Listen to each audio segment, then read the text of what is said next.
ദശകം 32 മത്സ്യാവതാരം. പുരാ ഹയഗ്രീവമഹാസുരേണ ഷഷ്ടാന്തരാന്തോദ്യതകാണ്ഡകൽപേ നിദ്രോന്മുഖ ബ്രഹ്മമുഖാധൃതേഷു വേദേഷ്വധിത്സ കില മത്സ്യരൂപം സത്യവ്രതസ്യ ദ്രമിളാധിഭർത്തുഃ നദീജലേ തർപ്പയതസ്തദാനീം കരാഞ്ജലൗ സഞ്ജ്വലിതാകൃതിസ്ത്വം അദൃശ്യഥാ കശ്ചന ബാലമീനഃ ക്ഷിപ്തം ജലേ ത്വാം ചകിതം വിലോക്യ നിന്യേംബുപാത്രേണ മുനിസ്വഗേഹം സ്വൽപൈരഹോഭിഃ കലശീം ച കൂപം വാപീം സരശ്ചാനശിഷേ വിഭോ ത്വം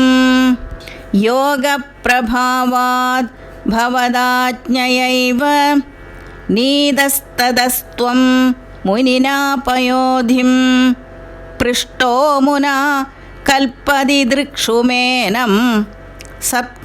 സപ്താഹമാസ്വേദി വദന്നയാസീഃ പ്രാപ്തേ ത്വദുക്തേ ഹനി വാരിധാരാ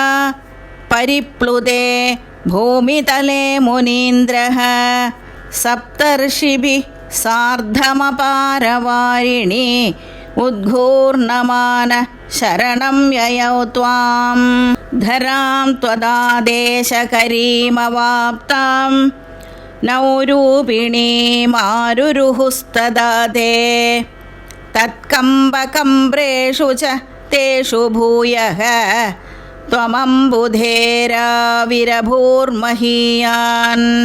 ഝഷാകൃതിം യോജനലക്ഷദീർഘാം ദധാനമുಚ್ಚൈസ്തരതേജസം ത്വാം നിരീക്ഷ്യ തുഷ്ടാ മുനയസ്ത്വദുക്ത്യാ ത്വത്തുംഗശൃംഗേ തരണീം ബബന്ധുഃ ആകൃഷ്ടനൗകോ മുനിമണ്ഡലായ പ്രദർശയൻ വിശ്വജഗദ്വിഭാഗാൻ സംസ്ഥൂയമാനോ നൃവരേണ തേന ജ്ഞാനം പരം ചോപദിശന്നചാരീഃ കൽപ്പാവധൗ സപ്തമുനീൻ പുരോവത് പ്രസ്ഥാപ്യ സത്യവ്രതഭൂമിപം തം വൈവസ്വതാഖ്യം മനുമാദധാനഃ ക്രോധാധയഗ്രീവമഭിദ്രുതോ ഭൂഃ സ്വതുംഗശൃംഗക്ഷതവക്ഷസം തം നിപാത്യ ദൈത്യം നിഗമാൻ ഗൃഹീത്വാ വിരിഞ്ജയേ പ്രീതഹൃദേ ദദാനഃ പ്രഭഞ്ജനാകാരപദേ പ്രപായാഃ ഗോപികാ ജീവനസ്മരണം ഗോവിന്ദ ഗോവിന്ദ നാരായണ അഖില ഗുരോ ഭഗവൻ നമസ്തേ.